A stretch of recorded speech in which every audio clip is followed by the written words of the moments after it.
Today's episode, another deep dive in the Oera Linda book with, again, my guest, my very honored guest, Jan Ott.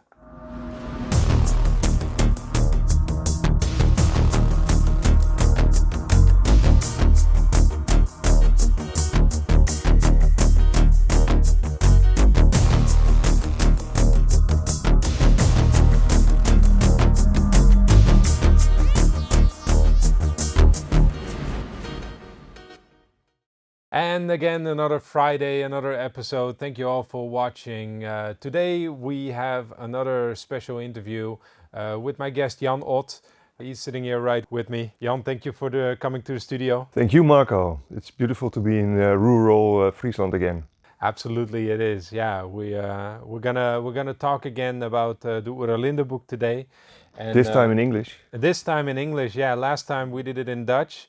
We got some comments of people who are like, "Oh, why is it not in English?" So hopeful that we can get some English content about this, and I think it's very needed. So thanks for doing this in your non-native language. My pleasure. Yeah. Mm-hmm. So first of all, I need to make a little bit of amends to people who have been going to going through the shows, and they haven't really understood what the Oera Linda book is about. So just as a short explanation, the Oera Linda book is a book that has been discovered in the 1800s, and Jan Ott has made a beautiful translation, which is it still available? No, that one has been sold out. The most current version of the translation is on the wiki.oeralinda.org, O-R-G. And I don't know yet when there will be a new printed edition. These were pioneers editions. Since then we, together with Bruce Stafford, we have improved the English much more. I've also edited the transcription. So the new book will be very new. It will have the original text in the original script font on the left side of the page, on the left page, and on the right page in normal paragraphs. We will have the translation. So in this edition we used to have blocks of translation alternated with the original language, and that will be new as it is on the wiki already now. Perhaps we will make a PDF, a printable PDF, before there's a print edition, but as I will explain, I'm going to take a little break, kind of, not completely, but the wiki is the place to go for the translation at the moment. Yeah, so if you're interested and you want to follow along with this conversation, please go to wiki.oeralinda.org. Am I saying that correctly? Mm-hmm. Yes, wiki.oeralinda.org. And you can follow along because this book, I mean, it's a collector's item now, but the texts are still available. And this book, the Oera Linda, it tells us about a history that we haven't discovered yet. So I think it's very important that people get to read this. Yeah. Oh yeah, to add about the translation, there is a PDF from Yule 22 that's still available in the web shop. Excellent. Yeah. Yeah. And which they can also find on oeralinda.org. Yeah, and it's not a business model. We use the money from selling the books to keep the wiki and the website up and to have various expenses, but that's all. Yes. So you support the project by buying the ebook. Yeah, because you're not in any way related or supported by any governmental funds. You're completely funding this all on your own. This has been a passion project for you ever since you started in 2009, and it's I mean it's a tree that bears beautiful fruits that you have grown, and I think if people want to support it, they can definitely find your details at oeralinda.org. Yes, thank you. Yeah, it's also for traveling expense or study books sometimes. that we use the money from the foundation, but it's not my income. Yeah, yeah. And also you being able to come and visit us at the studio here. Yeah, So that's right. yeah, so if you want to give back, you know how. All right. So let's get a little bit into the subject matter. So today I wanted to talk to you a little bit about the book of the Adela Followers, which is, and I think we need to explain this for the audience a little bit, because most of the people know it as the Oera Linda book. Yeah. But the Oera Linda book actually exists from it has two different components in it. Yeah. So the name Oera Linda was given to the book by Otterma when he published his first translation in the 1870s. The first part of the manuscript is called the Book of Adela Followers. That's the title in the book itself. Mm-hmm. And then the second half consists of texts that were added by first her son, her daughter, and other descendants. So that's the second part. The first part was collected on the initiative of Adela to collect the texts that were written on burg walls, all they could find at the moment, most of what they could find. Yes, and that contains laws and older histories, and only a little bit recent history. Yeah. And then the second part, where people have added things, that is mostly really recordings of the things that happened then, with some added texts that were older. And not long after it was collected and it was all written down, possibly into multiple books, multiple versions scattered around. After that, another flood happened, another downfall of society happened, which is the second one that is told about in this story. Yeah. And after that, a lot of different people have added onto the book just to be able to tell the story of what happened after that downfall. In particular, the time of Alexander the Great.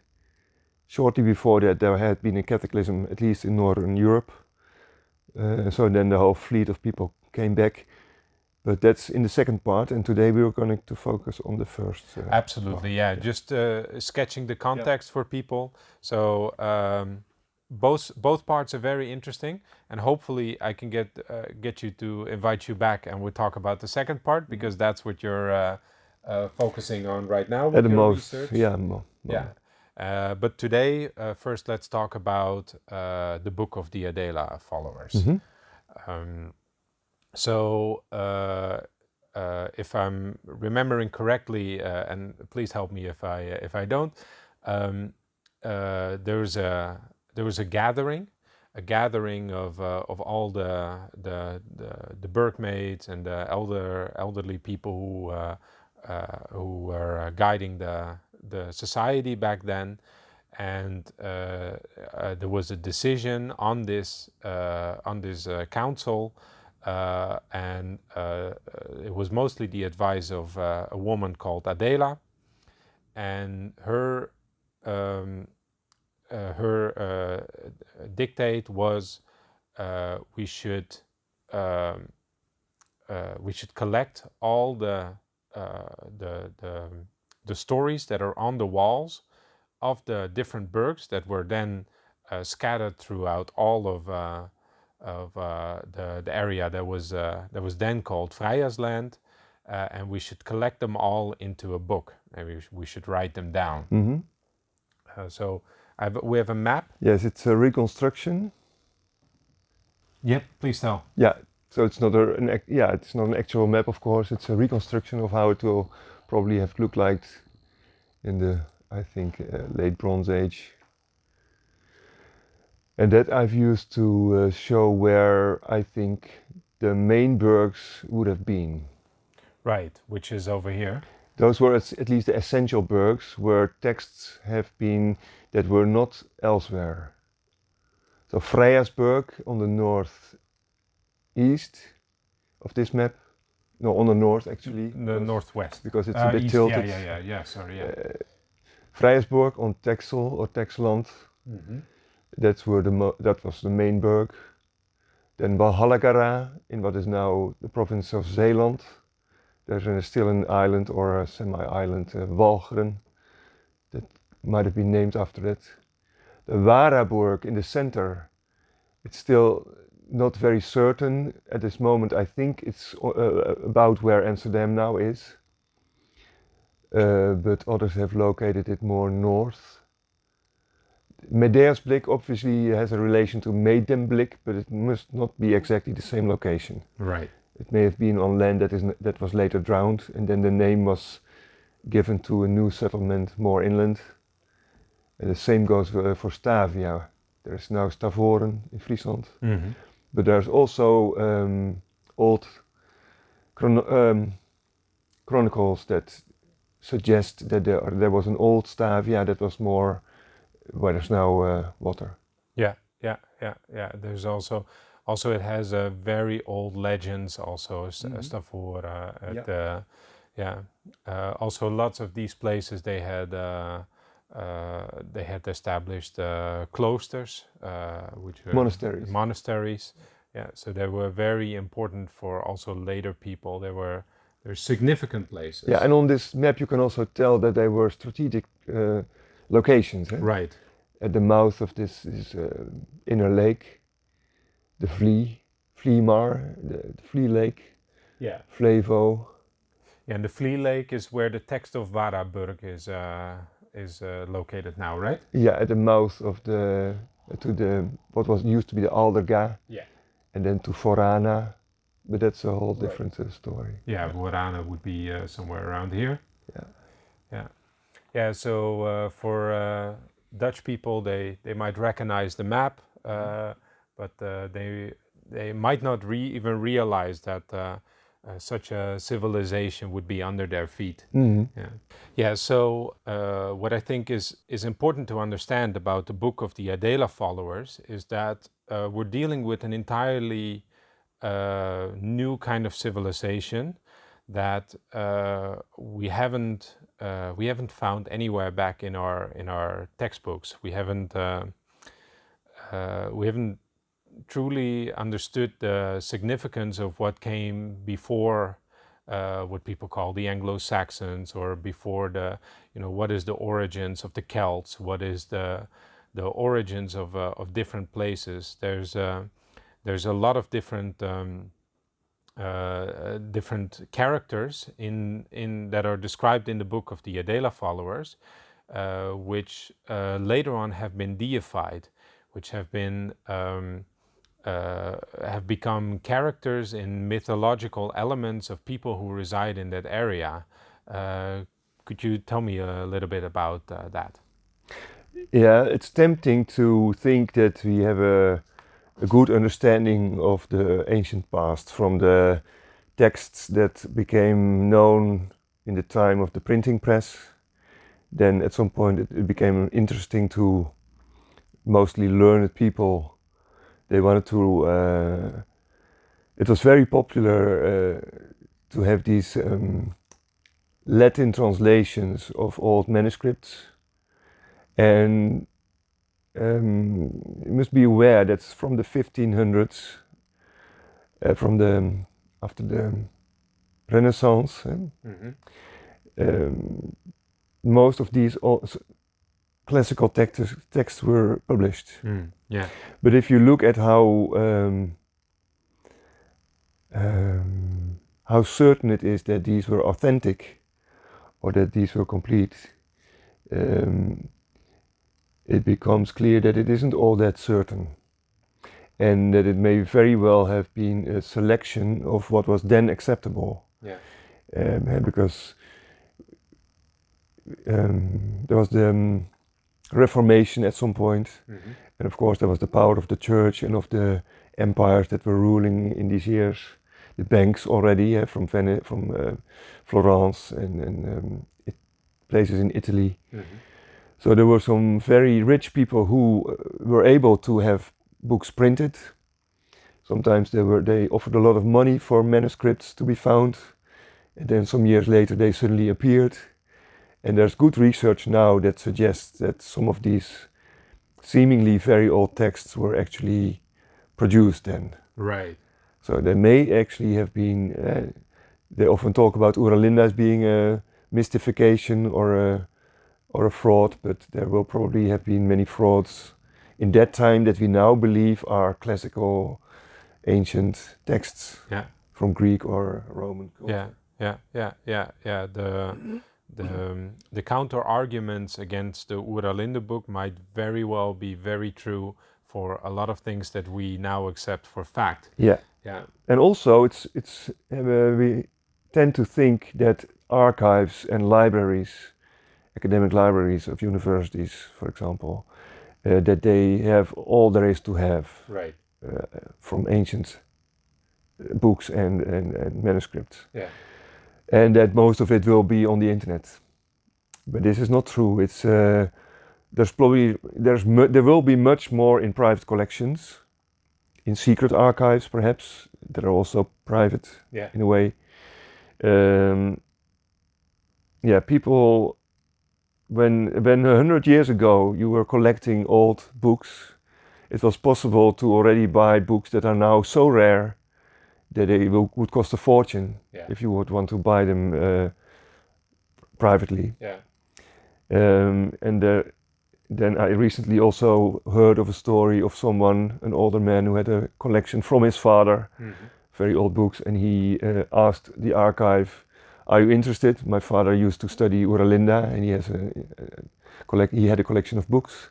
And they said, "Oh well, no, we have everything already that has to do with Oera Linda." We and know it all already. They had no idea what they were saying no to. Let's say that. Yeah, and then miraculously, what happened is that this collection of this old man, it somehow ended up in your hands, correctly? It's now in my hands, yes, and I'm still studying it, still exploring it. But it is a good way to show that there are many elderly people now who have a collection that used to be from their father or grandfather, and you don't know where it ends. If we are lucky, it ends up with people who want to share it, make it public. But it's still possible that things like that for the next 100 years will remain in private hands, and only very few people know of their existence. Imagine, so when people think about what the internet is and the library that is the internet, imagine that there's, I mean, I don't want to speculate about numbers, but let's say half. Let's say half of all the book published have never been digitalized. I mean, if you know, I mean, I have a library of PDFs of digitalized books, and it's massive. And I mean, if you know how much more information could be out there that has never even reached the internet, just because it is in private collection, just because it is in, you know, it's not a part of most people's daily life to keep themselves busy with that. That it's obscure, it's hidden. And in particular, the text that could be controversial, Yes, or subversive, or too complex for most people. And the same goes for Oera Linda. There's several people who are very enthusiastic about it, but sometimes, and the more vocal of them, I don't get the idea that they really have much to say about the content. Yet it's always the same things that are repeated. But let's hope that more people will really read it more than once, and also start writing about it, and or feel creatively stimulated, inspired.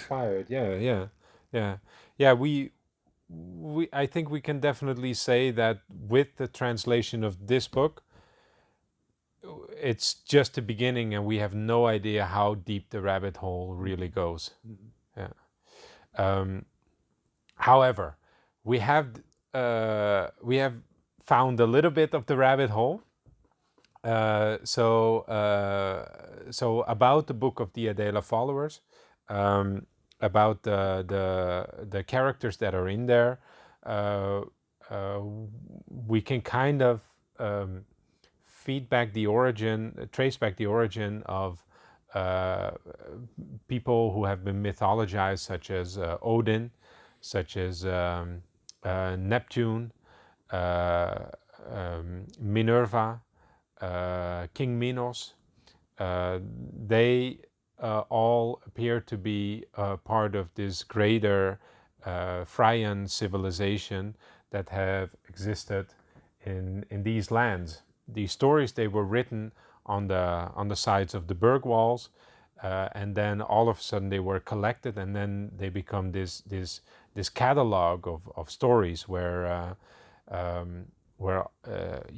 of a sudden a new history unfolds, and once you kind of start to explore of how was it possible that these characters became deified and that they were turned into gods or goddesses, what turns out to be behind it is often is a counterculture of that time, that was mostly guided by priests of the Magyar. They often connected with the local culture and then turned it into something different, so they could take control over the narrative. Yeah, Right. not only the Magyar. Later there was also the priest of Sidon, right? Or the Druids. Yes. They were called. They came from Southern Europe, and moving more upwards. Right. Yeah. At least the principle of a priest class that worked together with the hereditary kings. So a sort of master-slave culture. Yeah, but it was an invasive culture to the Fraian people originally. Very different in mentality and morals. Yeah. The morals of the Fraian were about truth, about honesty, about freedom, about and they didn't have religious dogmas that people could be punished for if they didn't exactly believe, except for the slave mentality. That was a taboo that could be punishable, I think. Yeah. Having slaves or acting like a slave. Yeah. But otherwise, they had no priests. These maidens, and maiden is not a good translation actually. Right. How would you preferably translate it, or if you could take a sentence? For Dutch, I use the original word now, femme. Right. Yeah.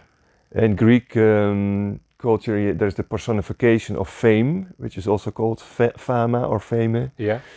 These words are obviously related. But maiden, that they have to be virgins, is possibly not the case. It's not true. But there's a cultural link to the Vestal virgins, right, and perhaps to the Beguines. Okay, yeah. Those are a bit later, right? Those were in Christian culture, but there were also women who lived together, who were not married, who had no children, right, but who wanted to do good things and teach and heal, etc. Yeah. And the word could be from begin, from Oera Linda, same as tanfang, tanfana, I see. tempus. Aha. Yeah, so that's another rabbit hole. Yeah. So I'd like to get a little bit into the different stories, and perhaps if you want, we can take a little bit of the text if you'd like to read a little bit about it. Perhaps something about this first part, the book of the Adela Followers. Yeah. They would probably say Adela. We have the name Adela in Dutch. Yeah. But it's not a stressed E. Okay. Adela. I will correct myself. Adela Oera Linda Oera. Okay. Adela Oera Linda. Apel Oera Linda, her man, her husband. When they collected these texts, it's remarkable to me that there were not really recent histories back then on the walls. Right. Except the part from Denmark, how the Denmarks got lost. And how the Frana, the last folk mother, got killed. That was recent history. Right. That was 30 years old history when they collected these texts.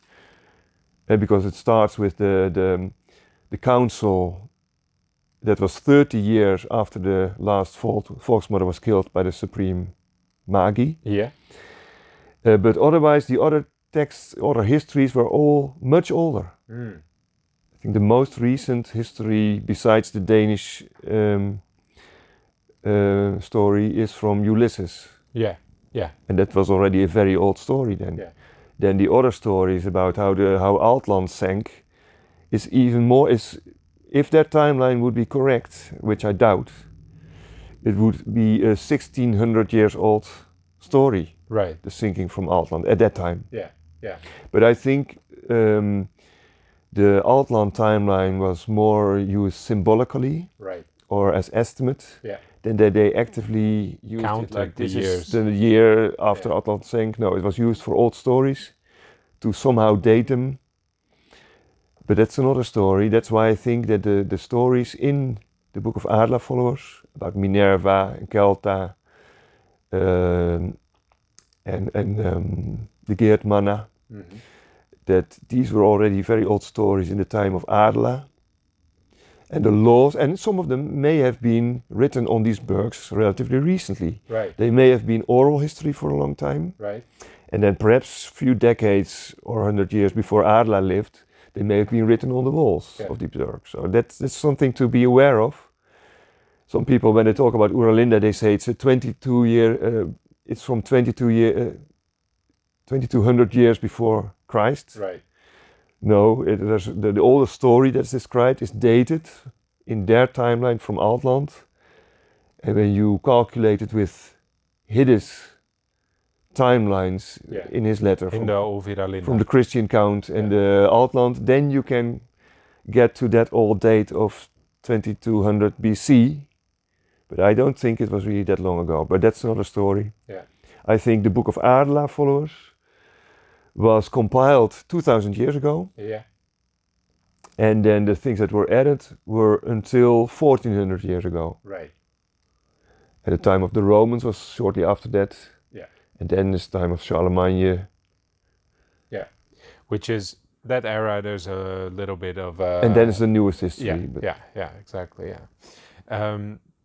And also, if I may add, so there's also, for instance, there's in the book of Adela Followers, there's a chapter called Mino's writing, and it's almost like these writings were not on the walls. It's almost like these writings were collected separately and then added into the story, almost like they were on paper. It's possible, yeah, but because from some texts it clearly says this was written on that burg, on the walls of that burg. Yes. From other texts it doesn't say that.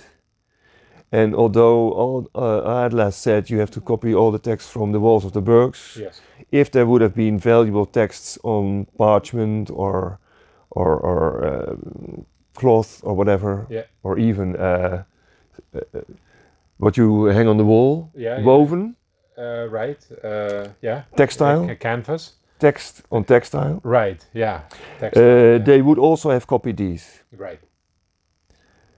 So that's unclear. Yeah. Just record the entire history, no matter where it comes from, as long as we know it's important. Yeah, and very interesting to add, they didn't add everything they could find, because Apollania, the daughter of Adela, she adds two important texts about Ralda, the oldest doctrine we have translated it, right? The Formlehre. Yeah. And you would say that those were important texts too, and they were on the walls of her burg, as Apollania writes. Yeah. And she already adds that she thinks it's curious. She wonders why these texts had been left out. Yeah. So it seems that they had already some sort of selection or censorship. Like they thought, well, perhaps they knew it so well that they thought we don't have to copy that. Yeah. We know it by heart. Yeah. Or else, perhaps they didn't think it was that important. Maybe there was a different reason why they filtered it out. Why they? Who knows? Yeah.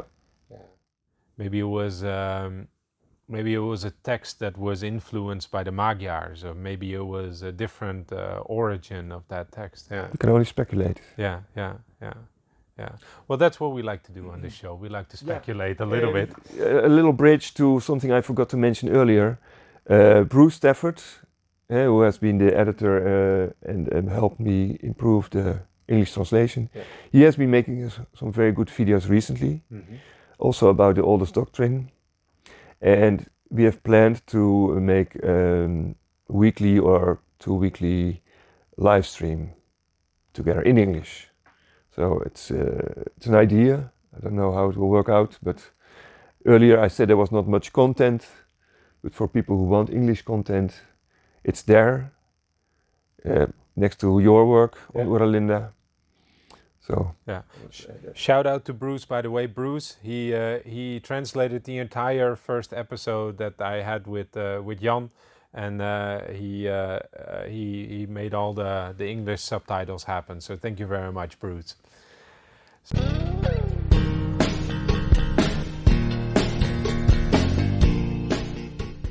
I'm sorry that I have to interrupt this interview. Of course, we have our sponsor of today, and our sponsor of today is Organica CBD. Organica CBD, they have the best quality of CBD products that you will find online. It's actual good quality. So if you're looking for something, you have tried CBD oil, maybe at your local grocery store, maybe at some other place where you're like, oh, they're having CBD oil on sale right now. Those CBD oils, the quality of them is not very big. It's not very much quality in there. What they often do is they have a lot of oil and a very little CBD, which officially you can sell it as CBD oil. But what you want, of course, if you want the full maximum amount of CBD, so you actually get the most amount of health benefits for your own benefits. So please make sure that if you have CBD oil, make sure that you order it at the right place. Organic CBD is an excellent source for you to get them. And when you do, please enter the code Paradigm Shift. You get 5% discount. At the same time, you're helping out the show, and at the same time, you're supporting a fantastic wholesaler who's put a lot of effort into trying to get a great product out there, but also trying to make sure that it's affordable for people out there. So, if you're looking for anything CBD related, go to CBD Organica. Go to Organica I'm going to retake that. If you need anything CBD related, go to organica-cbd.com, and that's where you enter the code Paradigm Shift, and that's where you get the 5% discount. So make sure you go there, and we'll go back to the interview. I'd love to get into a little bit of the people that got deified, as I call them, and one of the earliest places that I would like to go is ancient Greece. So if I am as smart to pull up the map, this is the map of Europe. So right away we can see here's the Netherlands, which is old Vrijasland. And of course, Britain was also part of their culture back then. The tin mines in Cornwall, probably. Yeah. It was actually it was probably a much larger area, something about this. But then something curious happened because there was a fight amongst two of the maidens, let's call them then for now, who were going to be Volksmother, and they were Kelta and Minerva, and then the third mother, the third elected for becoming a Volksmother, her name was Rosamunda or Rosamond. She stopped. She wanted to stop the fighting, and then a war ensued, as I understand it correctly.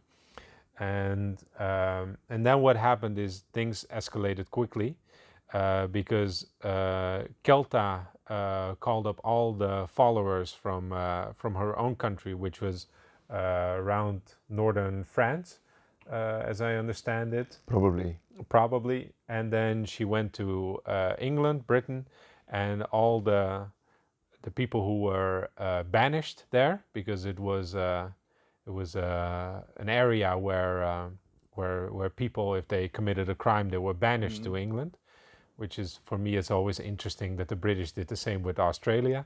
Yeah. But she gathered them all, and she raised an army, and then Minerva had to flee the Friarsland with Jan, and they fled all the way to this area, which they called the Near Greek lands. No, the Near Greek lands is probably southern Italy. Okay. So the distant Greek lands, the Vera Right. Greeklanden. Right. And then, in particular, Jon was an admiral of a fleet. Mm-hmm. He settled on the Ionian Islands. Yeah, which is here, this area. Yeah. And Minerva also named Nihilenia in Athens. Right, which is on this side. I think a bit more south. Somewhere here, I think. Okay. Oh, yeah. If I'm correct. Yeah. Yeah. And then Minos, who had been on Creta, which is this island. He writes about Minerva. He does. Yeah. And he writes about it after Minerva has founded Athens. Yeah. So that would mean that Athens is older than Crete. Civilization on Crete. Than the civilization of Crete, yeah. At least from the time of Minos. I Yeah. don't know what built it before it, yeah. Minos, by the way, we know him in the Oera Linda book as a lawgiver.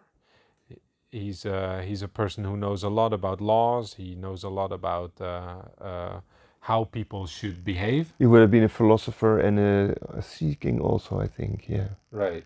So, and at the end of his life, he returned to Friarsland, where he died. Yeah. So he didn't stay there. Right. If the text is correct. Yeah, which was then seen also as a blessing that he was able to return. Yeah, and in the end, and many of these people, when they had colonies, at some point they felt that they were no longer welcome there, or they didn't feel at home anymore. Yeah. And then they returned or tried to return.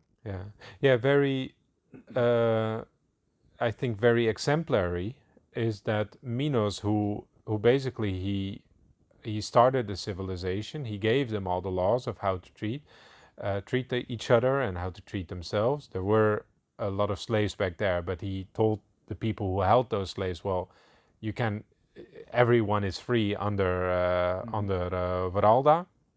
And so he basically started a revolution. This revolution led to a new kind of society. And then as a leader of this society, he then found poison in his food one day. A recurring frustration from these people, which is described, is that they felt that other people from slave folk or from different blood were just very different. They couldn't deal with freedom, or they couldn't deal with I don't know, some people of this culture itself also couldn't handle greed or too much power. Right. There were very serious internal problems as well. The story of Kelta and Minerva as an example. Right. But also of Woden, yeah. Who goes to the north of Scandinavia to fight off an enemy, and then he becomes allied with this enemy. And then years later, some of them try to come back here. They are no longer welcome. And much of the people who were no longer welcome in this culture, because they were not all brought to Brittany, right. to the Tin Mines. Some of them were just kicked over the border without any possessions, and then they will have created troops together, what usually happens then, with exiles. Roving bands. And they become an enemy. Yeah. And that's what happened they many lost times. the morals, and they, So there are more instances of infighting, which has been very destructive. And I must also say that one of the later big enemies, the very rich kings, or where does all this richness come from? From big traders, many people who had great trade routes and great trading possibilities, like the Phoenicians or the Phoenicians later. And they were initially helped by the Freyas, steersmen or navigators. They had the ships and the knowledge to travel wide overseas. So if people say, hey, it's them or them who are now our enemy, we made it possible in the very early days to so that they could become so rich that they could have so much power, and then at some point overwhelm us. Yeah, yeah. We know the Phoenicians. We know them as an ancient people, but we don't know a lot about them. But we know they were a seafaring people. Friars people were also a seafaring people, but they were a completely different people, and we don't see a direct naming of the Phoenician people, probably because those names didn't exist. Now, with many of these names, it's so it's the same with the Scythians or the Scythians. Scythians, yeah. It's not always the same group that is named that. It seems that that a name like that, a title like that, could usually change. Same with Saxons or Germans or Deutsche. It's already three different names for the same people. About Frisians, now that's only the people in the province of Friesland, but there's West Frisians, East Frisians outside of that province. Hollanders, it's actually only a province, but now abroad they use this term for all people who live in the Netherlands. Right. So terms like that are not always very strict. Right. And Phoenicians, at least the story of Tunis and Inca and Woden is interesting because it's supposedly one of the oldest stories. Yes. Where someone with a whole fleet at Tunis, Nave Tunis or Neptune, goes to the Mediterranean area. Probably Tunisia is also named after this group, or by this group, but also Tyre, Lebanon, but also Chaldiki, what's the three islands from Greece on that map? Yeah, in the northeastern part. Yes. Sorry. You see the three peninsulas? This one. Yeah. The names there. Also, Thessaloniki is also there. So there's many toponyms that suggest a link to the same Tyre and Tunis group fleet. Yeah. So they will have become very important in the Mediterranean, and in the Oera Linda is only a very small part of the whole story, of course. Yeah. There's much more that's not in there than there's in there. Yeah. But that suggests that separation from this Friars culture already moved to the Mediterranean in the very early days, created there a trading empire, or helped to create a trading empire. They also worked for rich kings, it already says. Yeah. And then later, when from Sidon these missionary priests come through Marseille or Massalia, and then gradually conquer whole of France and probably Spain and Portugal, and also what's now Great Britain, mostly. That will have come from these trading cultures that had been made possible because of the sea trade. And mostly because there will always have been land trade as well, but sea trade was very powerful. It could much larger distances, absolutely, large quantities. Yeah. One of the most interesting things is that Thor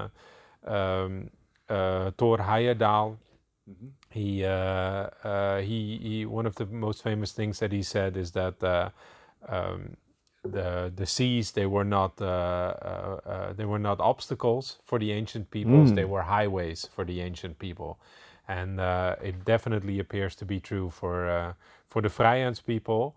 And do you think there's a possibility that the Phoenician people, that they inherited the trading and the shipping culture from the Friar people? I think so, yes. The sort of wood that grows in these lands, I have heard that is not so good for building ships. And in our areas, there seem to have been a lot of oak woods as well, next to the linden woods and the lime tree woods. So it would be interesting to have the oldest shipwrecks that are available to examine where the wood came from. Yeah. I know that there's in a museum in. I mean, it's a little bit of a younger ship. We don't have as many ships, although the Netherlands is a very good place to find ships because everything is all underwater. So that means the wood, it conserves a lot. So who knows what could be under the sea bottom. And under sand. Under sand, absolutely, yeah. But one of the Roman ships or ships from the Roman era that they found, it's in a museum in Hogewoerd in Utrecht, and it's a giant. I think it's if I estimate I think it's like 20, 25, maybe 30 meters long, and it's a ship that is carved from one tree. And it's you can see how originally it's like two L-shaped forms that come from the same stem, and they cut it from the same stem the entire way, and then they dotted it all together. Fascinating. It has to come from a big tree. It has to come from and you know, if you fell a tree and you make it into a boat, you're not going to drag it a long way.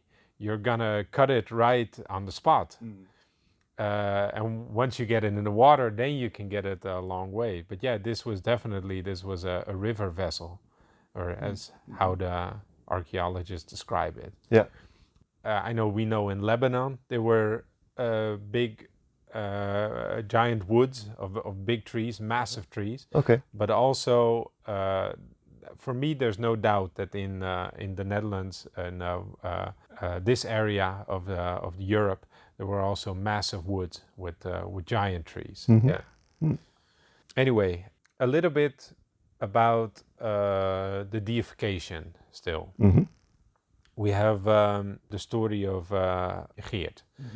She was the person who followed up Minerva. After Minerva died, there was an Egyptian king called Cecrops, and he invaded Athens. But he also he had a kind of respect for the people who were there, and then he allowed the people to leave on ships as long as he could control the city. And then she moved away to Punjab. Can you tell a little bit about that? Well, the story people can read themselves. You mean summarize it or clarify something? Well, the most interesting thing, I think, is because Punjab is the area of India, or perhaps the Indus Valley. What they called Punjab or Pangab was not a region, it seems, but more they used the name for the river Indus. Right. And the meaning of the word is 5 rivers, 5 streams. They come together and form the Indus together. Right, like a delta, just like the Netherlands. And where they initially settled, it may well have been the women's harbor that Arianus mentions. So that's a bit west of the mouth of the Indus. In later times, shortly before they left, they seem to have lived mostly on the west bank of the Indus Delta, Indus Valley. Patala would have been a sort of island in this delta. Yeah, the Indus must have been really huge, very wide, right, very broad. But there are also place names that I see on old maps there or reconstructions that can be explained through this language, up until Taxila, which is also with this text, or with Thessaloniki and Texland. Yeah. Taxila, which was also a very important place in this valley culture. Yeah. And someone who wrote me sent photos from six-spoke wheels carved on very ancient gravestones there. Yeah. So there will be much to find there, I think.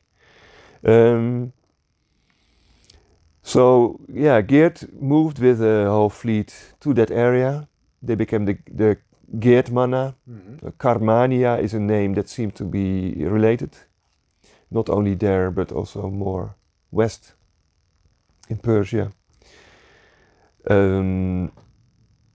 Yeah, and the next thing we hear about them is when they returned here with the whole fleet of Friso. Yeah. And after the time of Alexander the Great. Yeah. Yeah. In the texts about Alexander the Great, there are also people described and not always mentioned explicitly, which may very well have been redacted from the later translations of these or later versions of these texts. But it explains part of Oera Linda and the other way around. Yeah. Yeah. So Arianus and other texts about Alexander, perhaps also Curtius Rufus, Quintus Curtius Rufus, but other texts as well. They may add details that are not in Oera Linda and make it more clear, and the other way around. Right. Yeah. Yeah. Yeah. Yeah. And what's also interesting is when the people return from the Indus Valley by Friso, who lands here, they still identified as something that is former Freya, or something that still connects them to the old land. They still saw the land, or at least that's what they said. Yeah. You know, you never know if that is propaganda, because when there's no, it may very well have been true, because now we think it's normal that people mix when they move somewhere else. But same with the caste system in India.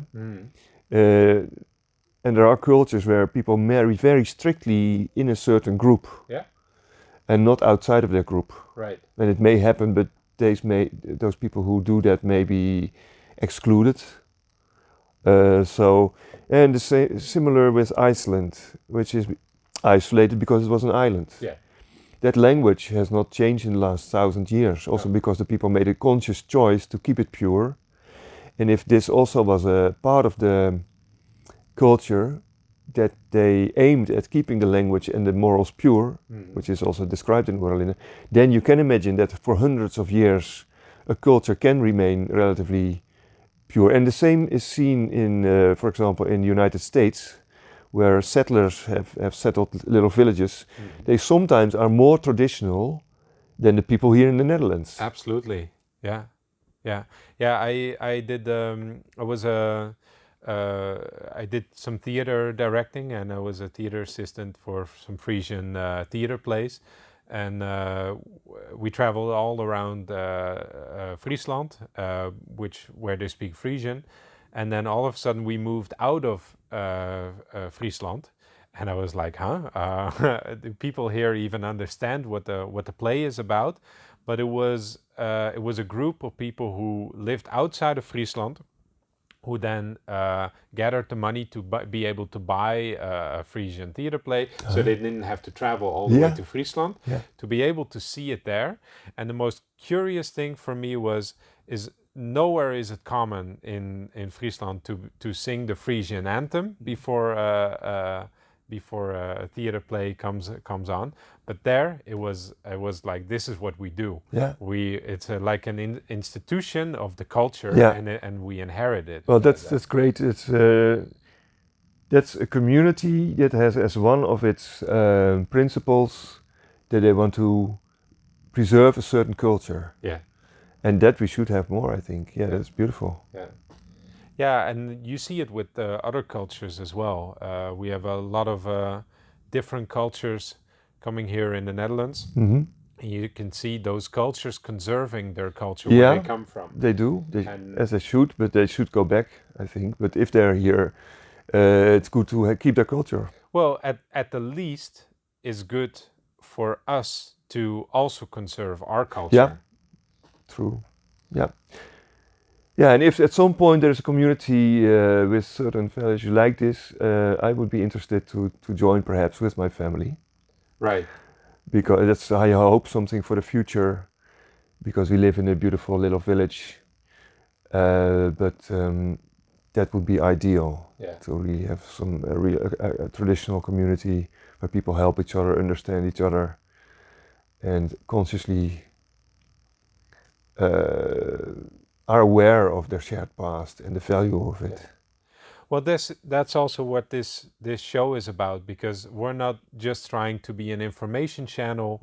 We're trying to build that community. We're trying to build it online. Also, we're trying to build it offline, but of course, not everybody can join in that. But we're also trying to build it online.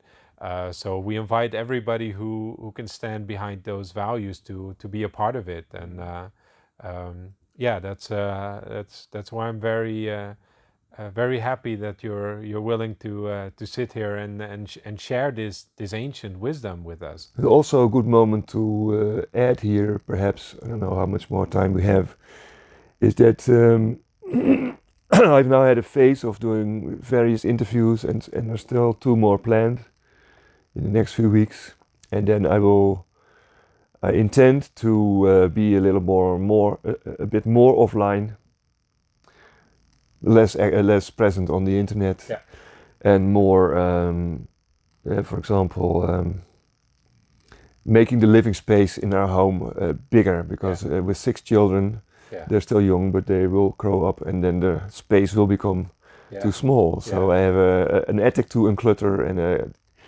and a basement, and a garage, and perhaps some things to add to the house. And if people want to help with that, they're also very welcome. From the area, I've had someone who contacted me. He said, "I've enjoyed listening to your shows so much. I don't want to donate money, but I offer my help." He was very handy with things, and he came for a few days to do things around the house. And that's a nice sort of economy, which I like. I prefer to the money thing. I hereby promise that I will come and help you too, and I will film some for the show, so the people can see how beautiful we're making your house, and we're all building this community. Great together. idea. So, you're welcome. Yeah. Yeah. So definitely we're gonna build that all together. Yeah. All right, so Jan, we're entering the end of this interview. First, I want to thank you so much for being here and taking us through this journey. At last, I'd like to ask you if you'd like a little bit like to read a little bit from the Oera Linda book, and in particularly the part that talks about what happens after the Freyas leave Athena. After Cecrops, the Egyptian king, he enters there, and we have some text Oera Linda described after what happens there.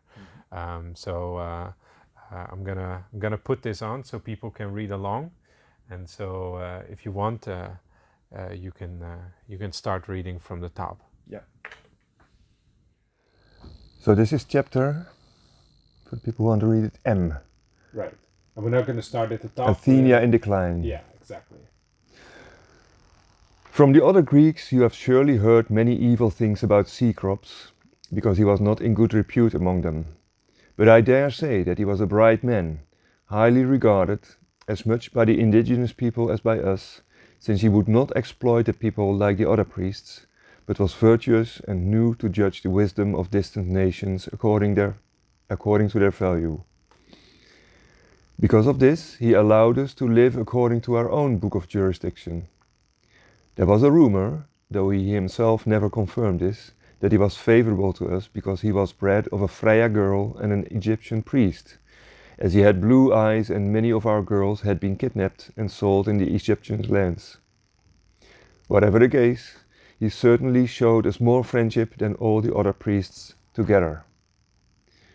But when he had fallen, his successors soon began to meddle in our laws and gradually made so many corrupt decisions that at long last nothing remained of equality and freedom beyond illusions and words. Also, they would not permit regulations to be set in writing, so that the knowledge thereof became hidden from us. Formerly, all cases in Athenia had been tried in our language, but afterwards it had to be in both languages, and ultimately in the native language alone. In the earliest years, the men living in Athenia took wives only of our own lineages, but as the young men grew up with the girls of the native landsmen, they chose also wives thereof. The debased children that came from this were the best looking and cleverest in the world, but they were also the most deplorable, wavering between both sides, minding neither morals nor traditions unless it was for their own benefit. So long as there yet prevailed a spark of Freya's spirit, all building materials were used for common works, and no one was permitted to build a house that was larger and more luxurious than that of his neighbors. But, as some bastardized townsmen had been enriched by our seafaring and by the silver that their slaves gathered in the mines, they went out to live on the hills or in the valleys. There, behind high hedges or walls of stone, they built richly furnished mansions.